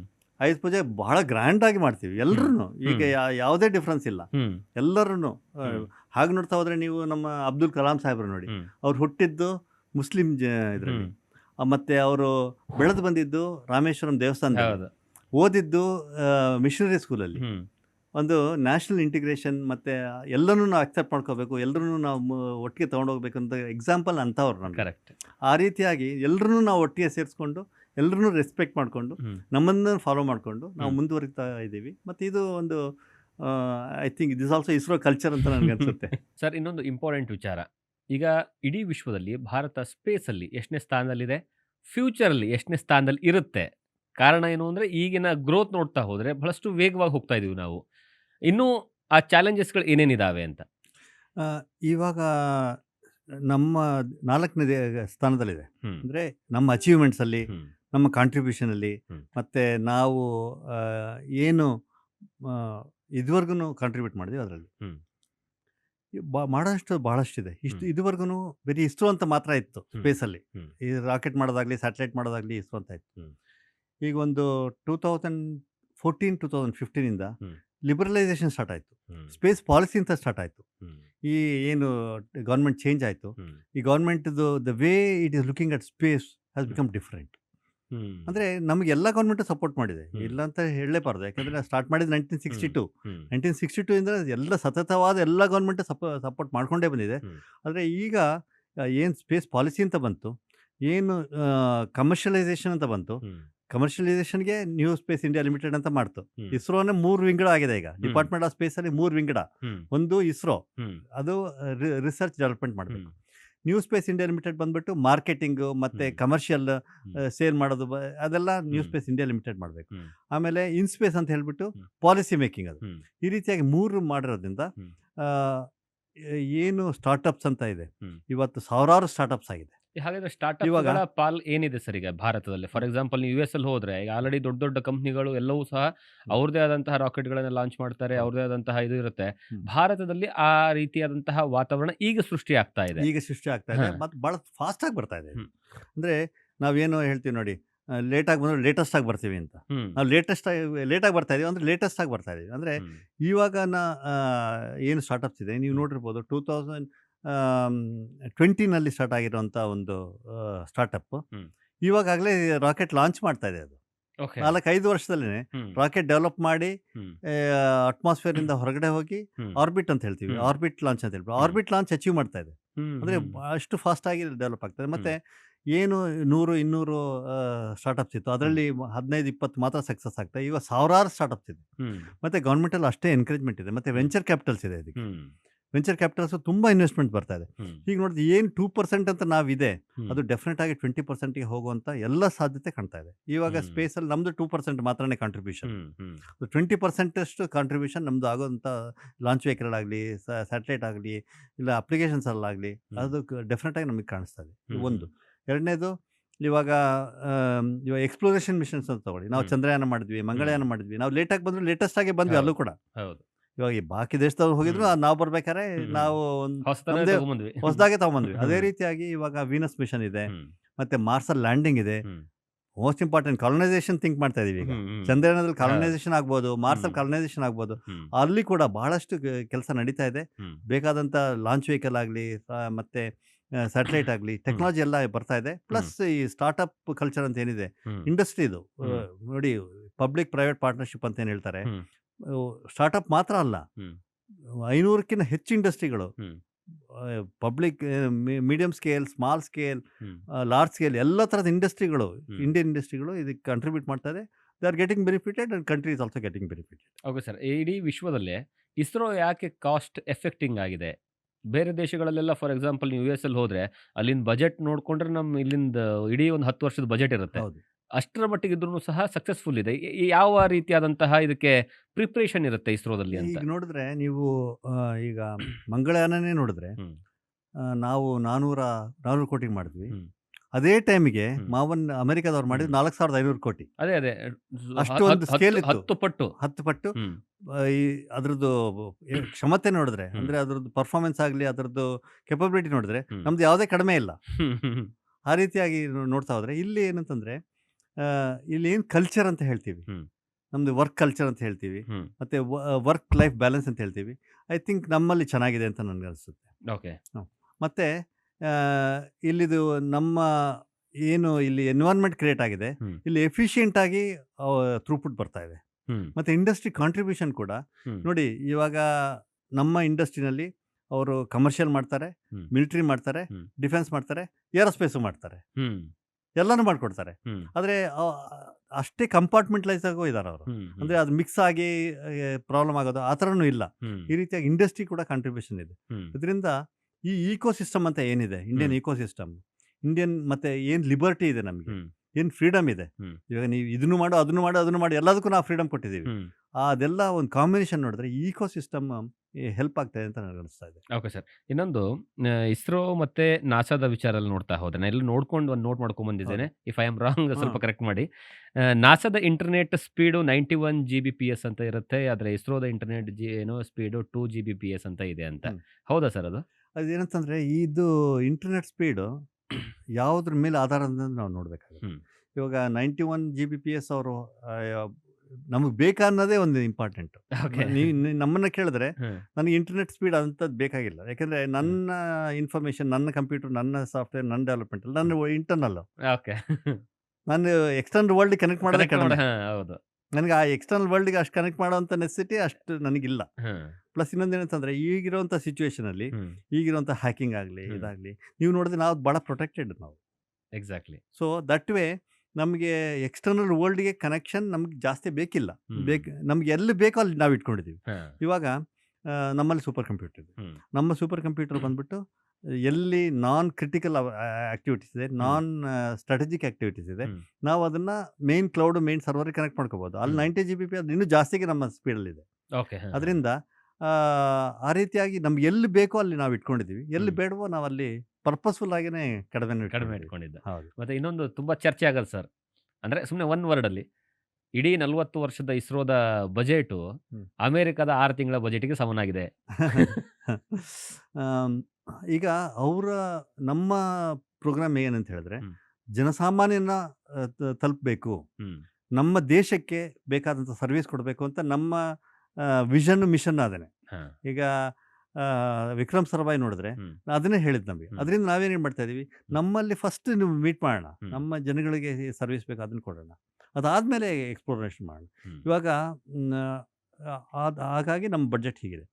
ಈಗ ಅವರು ಅಮೆರಿಕ ಆಗಲಿ, ರಷ್ಯಾ ಆಗಲಿ, ಈಗ ಇಂಟರ್ಪ್ಲಾನೆಟರಿ ಎಕ್ಸ್ಪ್ಲೋರೇಷನ್ನು, ಮತ್ತು ಹೆವಿ ಲೆಫ್ಟ್ ವೆಹಿಕಲ್, ಅಲ್ಲಿ ಇವಾಗಲೇ ಟೂರಿಸಮ್ ಮಾಡ್ತೀನಿ ಅಂತ ಹೋಗೋದು, ಮತ್ತು ಇವಾಗ ಸ್ಪೇಸ್ ಎಕ್ಸ್ ಎಲ್ಲ ನೋಡಿದ್ರೆ ಹೌದು. ಟ್ರಿಲಿಯನ್ಸ್ ಆಫ್ ಡಾಲರ್ಸ್ ಹ್ಮ್. ಅವ್ರದ್ದು ಖರ್ಚು ಮಾಡ್ತಾರಂಥದ್ದು. ಹ್ಮ್. ಆ ರೀತಿಯಾಗಿ ಅವ್ರು ಮಾಡ್ಕೊಂಡು ಹೋಗ್ತಾ ಇದ್ದಾರೆ. ಹ್ಮ್. ಆದರೆ ನಾವು ವೆಯ್ಟ್ ಮಾಡ್ತಾ ಇದ್ದೀವಿ, ವಾಚ್ ಮಾಡ್ತಾ ಇದ್ದೀವಿ. ನಾವು it is not that we are not watching. Hmm. ನಮಗೆ ಏನು ಬೇಕೋ ನಾವು ಮಾಡ್ಕೊಂಡು ಹೋಗ್ತಾ ಇದ್ದೀವಿ. ಹ್ಮ್. ಈಗ ನಾವು ಬೇರೆ ಕಂಟ್ರಿನ ಡಿಪೆಂಡ್ ಆಗದಂಗೆ ಹ್ಮ್. ನ್ಯಾವಿಗೇಷನ್ ಸ್ಯಾಟಲೈಟ್ ಮಾಡ್ಕೊಂಡ್ವಿ. ಹ್ಮ್. ನಮ್ಮ ನ್ಯಾವಿಗೇಷನ್ ಸ್ಯಾಟಲೈಟಲ್ಲಿ GPS-ಅನ್ನು ಇಲ್ಲದವ್ರು ನಾವು ಮಾಡ್ಬೋದು. ಆ ಹ್ಮ್. ರೀತಿಯಾಗಿ ಹ್ಮ್. ಕಮ್ಯುನಿಕೇಷನ್ ಸ್ಯಾಟಲೈಟ್ ಮಾಡ್ಕೊಂಡ್ವಿ. ಹ್ಮ್. ಆಮೇಲೆ ರಿಮೋಟ್ ಸೆನ್ಸಿಂಗ್ ಸ್ಯಾಟಲೈಟ್ ಮಾಡ್ಕೊಂಡ್ವಿ. ಹ್ಮ್. ಹ್ಯೂಮನ್ ಸ್ಪೇಸ್ ಪ್ರೋಗ್ರಾಮ್ ಮಾಡ್ಕೊಂಡ್ವಿ. ಹ್ಮ್. ಬಾಕಿದನ್ನು ವಾಚ್ ಮಾಡ್ತಾ ಇದ್ದೀವಿ. ನಾವು ಯಾವಾಗ ಸ್ಕೇಲ್ ಮಾಡ್ಬೇಕು ಆ ಸ್ಕೇಲ್ ಮಾಡ್ಕೊಡ್ತೀವಿ. ಸರ್, ಈಗ ಭಾರತ ಮತ್ತೆ ರಷ್ಯಾದ ವಿಚಾರದಲ್ಲಿ ಪರ್ಟಿಕ್ಯುಲರ್ ಆಗಿ ಮಾತಾಡೋದಾದ್ರೆ, ಯಾಕೆ ಭಾರತ ಮತ್ತು ರಷ್ಯಾದ ವಿಚಾರದಲ್ಲಿ ಬಹಳಷ್ಟು ಒಪ್ಪಂದಗಳಾಗಿದ್ದಾವೆ ಅನ್ನುವಂಥ ಚರ್ಚೆಗಳು ಬರ್ತವೆ. ಹಾಗೆ ನೋಡಿದ್ರೆ ಭಾರತ ಮತ್ತು ರಷ್ಯಾ ಮೊದಲಿಂದಲೂ ಸಹ ಸ್ನೇಹ ಜೀವಿಗಳು. ಇಬ್ಬರೂ ಸಹ ಒಪ್ಪಂದಗಳನ್ನ ಮಾಡ್ಕೊಂಡಿದ್ದಾರೆ. ಸ್ಪೆಷಲಿ ಸ್ಪೇಸ್ ವಿಚಾರದಲ್ಲಿ ಬಂದರೆ ಯಾವೆಲ್ಲ ಗ್ರೋತ್‌ಗಳು ಬರ್ತಾ ಹೋಯಿತು. ಭಾರತಕ್ಕೆ ರಷ್ಯಾ ಯಾವ ರೀತಿ ಸಪೋರ್ಟನ್ನು ಕೊಡ್ತಾ ಹೋಯಿತು. ಫಾರ್ ಎಕ್ಸಾಂಪಲ್ ಟೆಕ್ನಾಲಜಿ ಶೇರ್ ಮಾಡ್ಕೊಳ್ಳೋದು, ಅಥವಾ ಏನಂದ್ರೆ ಭಾರತದಲ್ಲಿರುವಂತಹ ವ್ಯಕ್ತಿಗಳಿಗೆ, ಸೈಂಟಿಸ್ಟ್‌ಗಳಿಗೆ ಅಲ್ಲಿ ಟ್ರೈನಿಂಗನ್ನು ಕೊಡೋದಾಗಿರಲಿ, ಅಥವಾ ಯಾವುದೋ ಒಂದು ವಿಚಾರವನ್ನ ಭಾರತದ ಜೊತೆಗೆ ಹಂಚಿಕೊಳ್ಳೋದಾಗಿರಲಿ. ಈ ಒಂದು ಒಪ್ಪಂದಗಳು ನೋಡ್ತಾ ಹೋದ್ರೆ ಭಾರತ ಮತ್ತು ರಷ್ಯಾ ನಡುವೆ ಇರುವಂತಹ ಸ್ಪೇಸ್ ಟೆಕ್ನಾಲಜಿಯಲ್ಲಿ ಯಾವ ರೀತಿಯಾದಂತಹ ಬೆಳವಣಿಗೆ ಸಾಗ್ತಾ ಇದೆ ಅಂತ? ಇದು ಬಹಳ ಇಂಪಾರ್ಟೆಂಟ್ ರಿಲೇಷನ್‌ಶಿಪ್. ಹ್ಮ್. ಈಗ ಸ್ಪೇಸ್ ಆಕ್ಟಿವಿಟಿಲೇನೆ ನಮಗೆ ಫಸ್ಟ್ ಅಂಡ್ ಫಾರ್ಮೋಸ್ಟ್ ಥಿಂಗ್ ನಮಗೆ ಬೇಕಾಗಿರೋದು ನಮಗೆ ರಿಲಯಬಲ್ ಪಾರ್ಟ್ನರ್ ಅಂತ ಹೇಳ್ತೀವಿ. ಹ್ಮ್. ರಿಲಯಬಲ್ ಪಾರ್ಟ್ನರ್ ಅಂತ ನೋಡ್ತಾ ಹೋದಾಗ ಇವಾಗ ನಾಸಾ ನೋಡ್ಬೋದು, ಈಸಾ ನೋಡ್ಬೋದು, ಹ್ಮ್.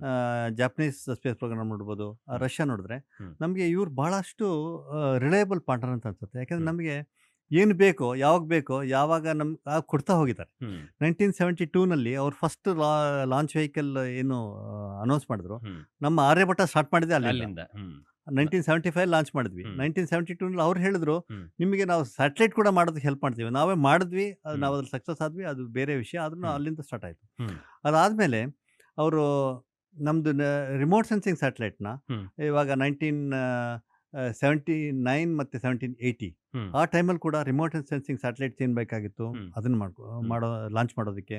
ಮತ್ತು ನಮ್ಮದು first communication satellite Apollo satellite launch ಮಾಡಿಕೊಟ್ಟಿದ್ದು ರಷ್ಯಾದವರೇ. ಹ್ಮ್. ಸೊ ಹೀಗೆ ಒಂದು ಆರ್ಯಭಟ್ಟ ಆಯಿತು. ಅದಾದಮೇಲೆ ಕಮ್ಯುನಿಕೇಷನ್ ಸ್ಯಾಟಲೈಟ್ ಆಯಿತು. ಆಮೇಲೆ ರಿಮೋಟ್ ಸೆನ್ಸಿಂಗ್ ಸ್ಯಾಟಲೈಟ್ IRS-1A ಮತ್ತು IRS-1B ಅಂತ ಮಾಡಿದ್ವಿ. Hmm. Most productive remote sensing ಸ್ಯಾಟಲೈಟ್ನ ಲಾಂಚ್ ಮಾಡಿಕೊಟ್ಟಿದ್ದವರೇ. ಓಕೆ. ಆಮೇಲೆ ಅದ ನಂತರ ನಮಗೆ ಕ್ರಯೋಜನಿಕ್ ಎಂಜಿನ್ ಟೆಕ್ನಾಲಜಿ ಕೊಟ್ಟರು. ಹ್ಮ್.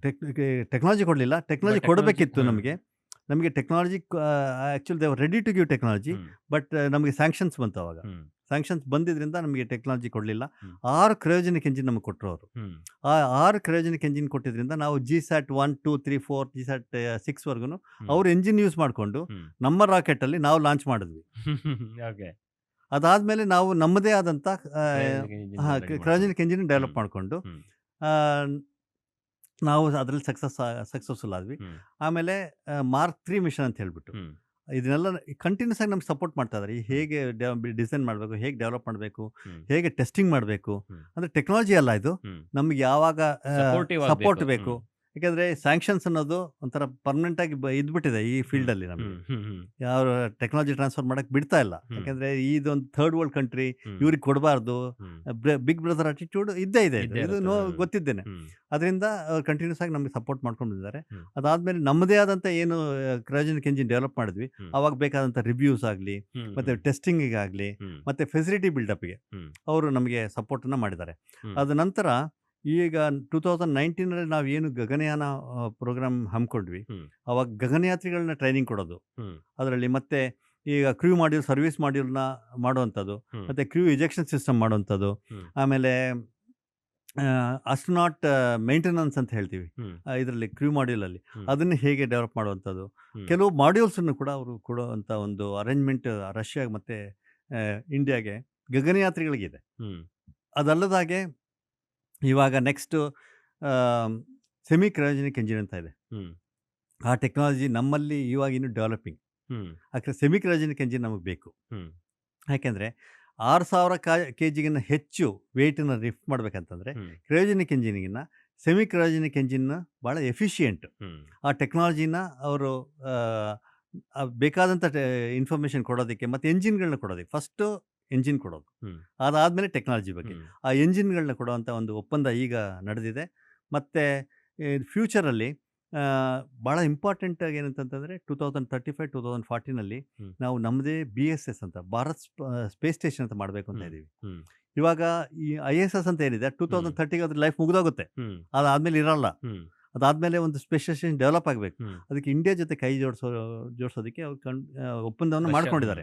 ಹ್ಮ್. ನಾವು ಕೆಲಸ ಮಾಡ್ತಾ ಇದೀವಿ ಹ್ಮ್. ಆಲ್ರೆಡಿ 8-10 ಇಯರ್ಸಿಂದ. ನಾವು ಹೇಳಿದ್ನಲ್ಲ, ನಮ್ಮ ಹ್ಮ್. ಎಲ್ಲಾನು 8-10 project at a time simultaneous ನಡೀತಿದೆ. ನಡೀತಾ ಇರುತ್ತೆ. ಹ್ಮ್. ನಡ್ಸ್ಕೊಂಡ್ ಬಂದಿದ್ದೀವಿ. ಹ್ಮ್. ಇವಾಗ BSSಗೆ ಬೇಕಾದಂಥ ಎಲ್ಲ ಸಿದ್ಧತೆ ನಮ್ಮಲ್ಲೂ ನಡೀತಾ ಇದೆ. ಹ್ಮ್. ಈಗ ರಷ್ಯಾನು ಕೈ ಜೋಡಿಸಿದ್ರೆ 2035 ಡೆಫಿನೆಟ್ ಆಗಿ BSS ಮಾಡ್ಬೋದು. ಹ್ಮ್. ಅದಲ್ಲದಂಗೆ 2040ನಲ್ಲಿ ಚಂದ್ರನಲ್ಲಿ ನಾವು ಆಸ್ಟ್ರೋನಾಟ್ನ ಲ್ಯಾಂಡ್ ಮಾಡಬೇಕು ಅಂತ ಇದ್ದೀವಿ. ಆಸ್ಟ್ರೋನಾಟ್ಸ್ನ ತಗೊಂಡೋಗ್ಬೇಕು ಅಂತ ಹ್ಮ್. ಹೇಳ್ಬಿಟ್ಟು ಇವಾಗ ಏನು ನಾಸಾ ಹ್ಮ್. ಮಾಡಿತ್ತು, ಹ್ಮ್. ಅದೇ ರೀತಿಯಾಗಿ ನಾವು ಮಾಡಬೇಕು ಅಂತ ಇದ್ದೀವಿ. ಅದಕ್ಕೆ ಕೂಡ ಅವರು ಸಪೋರ್ಟ್ ಮಾಡೋದಕ್ಕೆ ಮತ್ತು ಜಾಯಿಂಟ್ ಪ್ರಾಜೆಕ್ಟ್ ಅಂತ ಹೇಳ್ತೀವಿ, ಹ್ಮ್. ಆ ರೀತಿಯಾಗಿ ಅವ್ರು ಮುಂದೆ ಬಂದಿದ್ದಾರೆ. ಈ ರೀತಿಯಾಗಿ ಇದು ಮುಂದೆ ಹೋಗ್ತಾ ಇದೆ. ಅದಲ್ಲದಾಗೆ ವೀನಸ್ ಮಿಷನ್, ಎಕ್ಸ್ಪ್ಲೋರೇಷನ್ ಮಿಷನ್ ಇದೆ. ಅದಕ್ಕೆ ಇವಾಗ ಇದೆಲ್ಲ ಡೀಪ್ ಸ್ಪೇಸ್ ಮಿಷನ್. ಹ್ಮ್. ಅದಕ್ಕೆಲ್ಲನೂ ಅವರು ಕೂಡ ಜಾಯಿಂಟ್ ಪ್ರಾಜೆಕ್ಟು, ಜಾಯಿಂಟ್ ಪ್ರೋಗ್ರಾಮ್ಸ್ ಮತ್ತು ಜಾಯಿಂಟ್ ಟೆಕ್ನಿಕಲ್ ಡೆವಲಪ್ಮೆಂಟ್ಸ್ ಎಲ್ಲ ಮಾಡೋದಕ್ಕೆ ಬಹಳ ಆ್ಯಕ್ಟಿವಿಟೀಸ್ ನಡೀತಾ ಇದೆ ಈಗ. ಇನ್ನೊಂದು ಅದಕ್ಕಿಂತ ಮುಂಚೆ ಸರ್ 1984 ರಾಕೇಶ್ ಶರ್ಮಾ ಅವರನ್ನ ಕಳಿಸೋ ವಿಚಾರದಲ್ಲಿ ಹೌದು, ಅಲ್ಲಿ ಬಹಳಷ್ಟು ಪ್ರಮುಖವಾದಂತಹ ಪಾತ್ರ ಇರುತ್ತೆ. ಆ ರೀತಿಯಲ್ಲಿ ಸಪೋರ್ಟ್ ಸಿಗುತ್ತೆ ನಮಗೆ.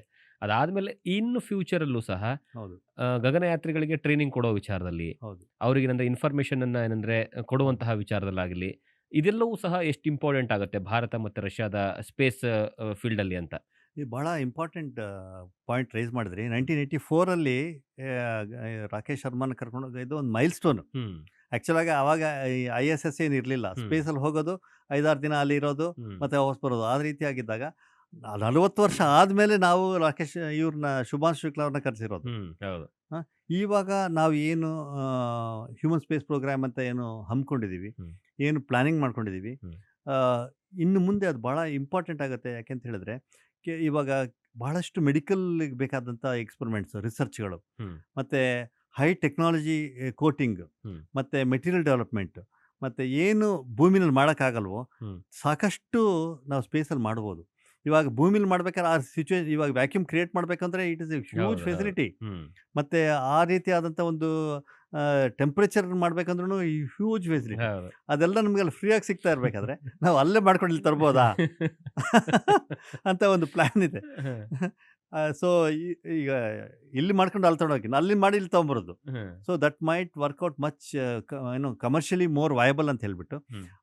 ಆ ರೀತಿಯಾದ ಬೇಕಾದಂಥ ಎಕ್ಸ್ಪರಿಮೆಂಟ್ಸ್ ಮಾಡೋದಕ್ಕೆ, ಮತ್ತು ಎಕ್ವಿಪ್ಮೆಂಟ್ ಮಾಡೋದಕ್ಕೆ, ಹ್ಮ್. ಫೆಸಿಲಿಟಿ ಬಿಲ್ಡಪ್ ಮಾಡೋದಕ್ಕೆ ಎಲ್ಲನೂ ರಷ್ಯಾ ಕೈ ಜೋಡಿಸ್ತಾ ಇರೋದು ಭಾಳ ಒಂದು ಮೈಲ್ ಸ್ಟೋನ್ ಅಂತ ನನಗನ್ಸುತ್ತೆ. ಭಾಳ ಇಂಪಾರ್ಟೆಂಟು. ಹ್ಮ್. ಮತ್ತು ಈ ಸ್ಕ್ರ್ಯಾಚಿಂದ ಮಾಡಿ ಏನೂ ಇಲ್ದಂಗೆ ಸ್ಟಾರ್ಟ್ ಮಾಡ್ಕೊಂಡು ಹೋಗೋದಕ್ಕಿಂತ ಇದು ಭಾಳ ಒಂದು ಒಳ್ಳೆ ಕೋಆರ್ಡಿನೇಷನ್, ಕೋಆಪ್ರೇಷನ್ ಅಂತ ನನಗೆ ಡೆಫಿನೆಟಾಗಿ ಅನಿಸುತ್ತೆ.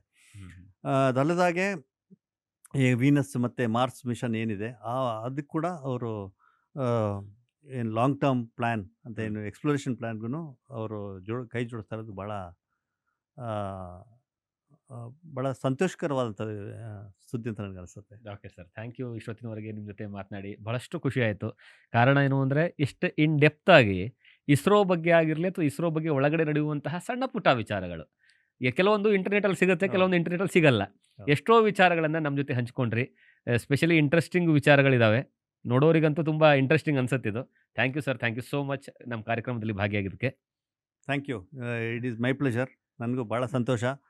ನಮ್ಮ ಕನ್ನಡ ರಾಜ್ಯದ ಮಕ್ಕಳಿಗೆ ಮತ್ತು ಕನ್ನಡ ರಾಜ್ಯ ಪ್ರಜೆಗಳಿಗೆ ಕನ್ನಡದಲ್ಲೇ ಈ ಒಂದು ವಿಷಯನ ತಿಳಿಸ್ಬೇಕು ಅಂತ ನಾನು ಬಹಳ ಆಸೆ ಪಟ್ಟಿದ್ದೆ. ಓಕೆ. ಯಾಕೆಂದರೆ ಬೇರೆ ಭಾಷೆಗಳಲ್ಲಿ ಬೇರೆ ಇದರಲ್ಲಿ ಮಾಡಿರೋದಿದೆ ಪ್ರೋಗ್ರಾಮ್ಗಳು, ನಾವು ಕೂಡ ಮಾಡಿದ್ದೀವಿ. ಅದೇ ಕನ್ನಡದಲ್ಲೇ ಮತ್ತು ಈ ಕನ್ನಡ ರಾಜ್ಯ ಮಕ್ಕಳಿಗೆ ಕೊಡಬೇಕು ಅಂತ ಭಾಳ ನನಗೂ ಒಂದು ಆಸೆ ಇತ್ತು. ನನಗೊಂದು ಅವಕಾಶ ನೀವು ಮಾಡಿಕೊಟ್ರಿ. ನ್ಯೂಸ್ ಫಸ್ಟಿಗೆ ನನ್ನ ಧನ್ಯವಾದಗಳು. ಮತ್ತು ನ್ಯೂಸ್ ಫಸ್ಟ್ ನೋಡುತ್ತಾ ಇರೋಂಥ ಮಿಲಿಯನ್ಸ್ ಆಫ್ ನಮ್ಮ ಕನ್ನಡ ರಾಜ್ಯದ ಮಕ್ಕಳು ಮತ್ತು ಬೇರೆ ಎಲ್ಲ ಕಡೆ ಇದ್ದಾರೆ ಕನ್ನಡದವರು. 52 ದೇಶಕ್ಕಿಂತ ಹೆಚ್ಚಾಗಿ ಕನ್ನಡ ನ್ಯೂಸ್ ಫಸ್ಟ್ನ ವ್ಯೂ ಮಾಡ್ತಾರೆ. ಅವರೆಲ್ರಿಗೂ ಬೆಸ್ಟ್ ವಿಶಸ್ ಮತ್ತು ಆಲ್ ದ ಬೆಸ್ಟ್ ಅಂತ ಹೇಳ್ಬಿಟ್ಟು. Thank you sir, thank you so much. ತುಂಬ ಖುಷಿ ಆಯಿತು. ಯಾಕಂದರೆ ಸರ್ ಕೊಟ್ಟಿರುವಂತಹ ಇನ್ಫಾರ್ಮೇಷನ್ ಬಹಳಷ್ಟು ಕಡೆ ನಿಮ್ಗೆ ಗೂಗಲಲ್ಲೂ ಸಿಗಲ್ಲ. ಅಂತಹ ವಿಚಾರಗಳನ್ನು ಎಲ್ಲವನ್ನ ಸಹಿತ ನ್ಯೂಸ್ ಫಸ್ಟ್ ವೀಕ್ಷಕರಿಗಾಗಿ ತಮ್ಮ ಮಾಹಿತಿಯನ್ನು ಹಂಚಿಕೊಂಡಿದ್ದಾರೆ. ಇದಿಷ್ಟು ಈ ಹೊತ್ತಿನ ವಿಶೇಷ ಕಾರ್ಯಕ್ರಮ. ಕ್ಷಣ ಕ್ಷಣದ ಮಾಹಿತಿಗಾಗಿ ನೋಡ್ತಾ ಇರಿ ನ್ಯೂಸ್ ಫಸ್ಟ್, ನಿರ್ಭೀತಿಯಿಂದ ನಿಮ್ಮ ಪರವಾಗಿ.